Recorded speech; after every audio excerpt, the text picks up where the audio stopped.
Jong Un के देश पर परमाणु हमला करेंगे ट्रंप। किम जोंग ने भी जवाब देने के लिए बनाया तगड़ा प्लान।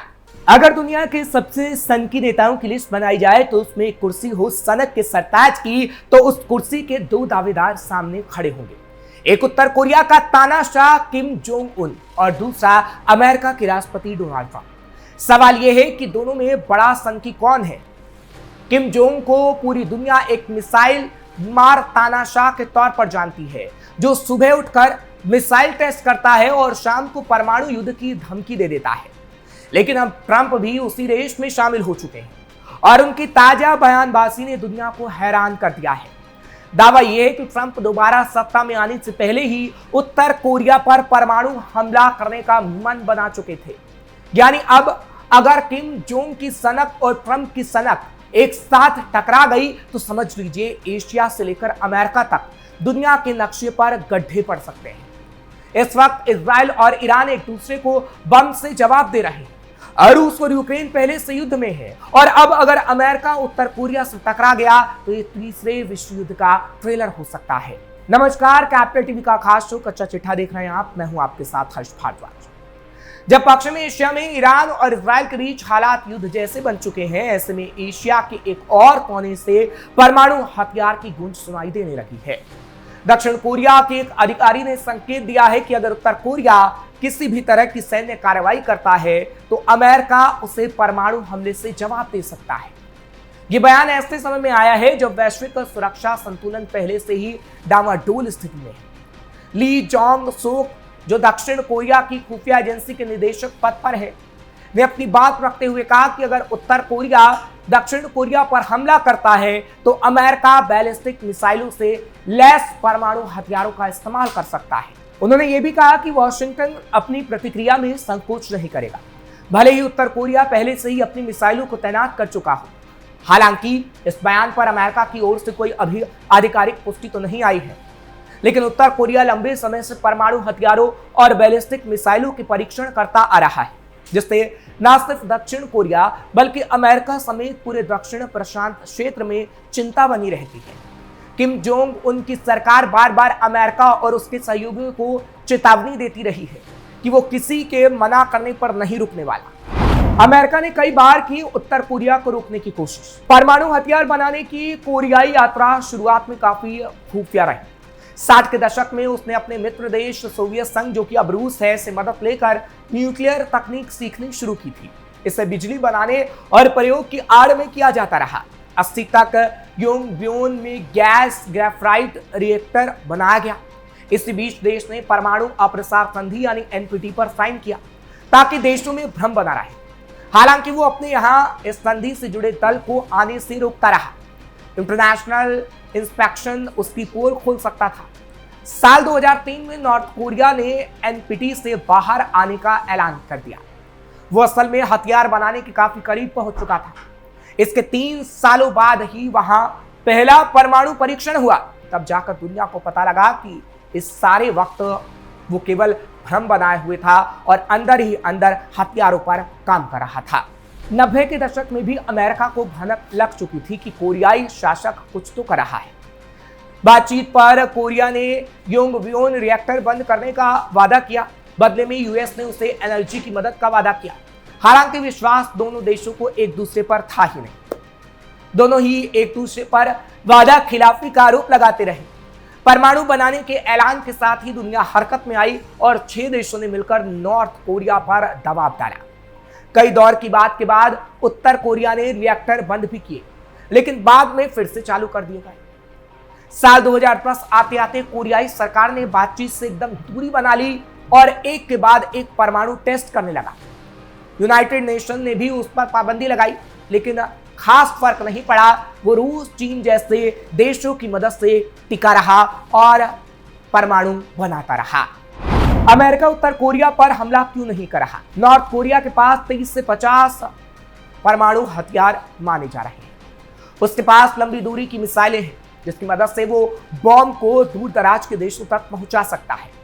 अगर अमेरिका या सहयोगी देश उस पर हमला करें तो जवाबी हमला भयावह हो सकता है। यही डिफरेंस है, यानी हमला करने से पहले हमलावर को भी अपने नुकसान का डर सताए। दरअसल उत्तर कोरिया की सीमा दक्षिण कोरिया से जुड़ी है। सियोल महज कुछ किलोमीटर दूर है। ऐसे में युद्ध की स्थिति में लाखों लोगों की मौत कुछ ही घंटों में हो सकती है। इसलिए अमेरिका और उसके सहयोगी सैन्य कार्रवाई को आखिरी विकल्प मानते हैं, न्यूक्लियर वेपन का इस्तेमाल नहीं करना चाहते। एक दूसरी बात और कि सबसे कटे हुए देश की नीतियां समझ से परे हैं। वो ढंग से बात नहीं करता, बल्कि सीधे धमकियों पर उतर आता है। अगर किम जोंग उनको लगे कि उनकी सत्ता खतरे में है तो वो कुछ भी कर सकते हैं, फिर चाहे वो मिसाइल हमला हो, बायोकेमिकल अटैक या फिर सीधे न्यूक्लियर हमला। अमेरिका ने ट्रंप के पहले कार्यकाल में कूटनीतिक कोशिशें भी की, लेकिन नॉर्थ कोरिया शांत नहीं हुआ। अमेरिका पर क्यों आग बबूला रहता है उत्तर कोरिया? ये कहानी 50 के दशक से शुरू होती है। तब कोरियाई युद्ध हुआ था। इस समय उत्तर कोरियाई इलाके से दक्षिण इलाके पर हमले होने लगे और रूस और चीन जैसे कम्युनिस्ट देश उत्तर के सपोर्ट में आ गए, जबकि अमेरिका ने साउथ कोरिया का साथ दिया। ये एक तरह से पूंजीवाद बनाम साम्यवाद की लड़ाई हो चुकी थी। अमेरिका ने ताकत दिखाने के लिए उत्तर कोरिया पर बमबारी शुरू कर दी। माना जाता है कि इस दौरान सैकड़ों, हजारों नहीं लाखों मौतें हुई होंगी। लगभग 3 साल तक बड़े छोटे हमले चलते रहे। इसके बाद युद्ध विराम तो हुआ, लेकिन उत्तर कोरिया पूरी तरह से तबाह हो चुका था। उसके मन में आज भी अमेरिका को लेकर गुस्सा है। इसके बाद यह देश परमाणु ताकत जुटाने में लग गया। अमेरिका ने तुरंत उस पर पाबंदियां लगा दी। नतीजा यह हुआ कि वो दुनिया के ज्यादातर देशों के साथ व्यापार भी नहीं कर सकता। यह दोहरी मार थी जिसने नॉर्थ कोरिया के गुस्से को बनाए रखा। भयंकर तबाही से निकलने के बाद दशकों से आइसोलेशन में रहता ये देश अगर धमकी देता है तो उसे हल्के में नहीं लिया जा सकता। अब तक इसने किसी पर सीधा हमला तो नहीं किया, लेकिन तैयारी भरपूर है। ये परमाणु बम, हाइड्रोजन बम और यहां तक कि इंटरकॉन्टिनेंटल बैलिस्टिक मिसाइल तक का परीक्षण कर चुका है। ये देश जीडीपी में भले ही पिछड़ा हुआ हो, लेकिन न्यूक्लियर वेपन के मामले में उत्तर कोरिया काफी ताकतवर माना जाता है। वो लगातार ही कोई ना कोई परीक्षण करता रहता है। इस बीच कई रक्षा संस्थानों ने ये जानना चाहा कि आखिर उसके पास कितने परमाणु वेपन हैं। इस पर अलग अलग अंदाज से मिले। फेडरेशन ऑफ अमेरिकन साइंटिस्ट के मुताबिक किम जोंग के पास लगभग 37 न्यूक्लियर वेपन है। वहीं कई रिपोर्ट्स दावा करती हैं कि आंकड़ा 100 तक पार कर चुका है।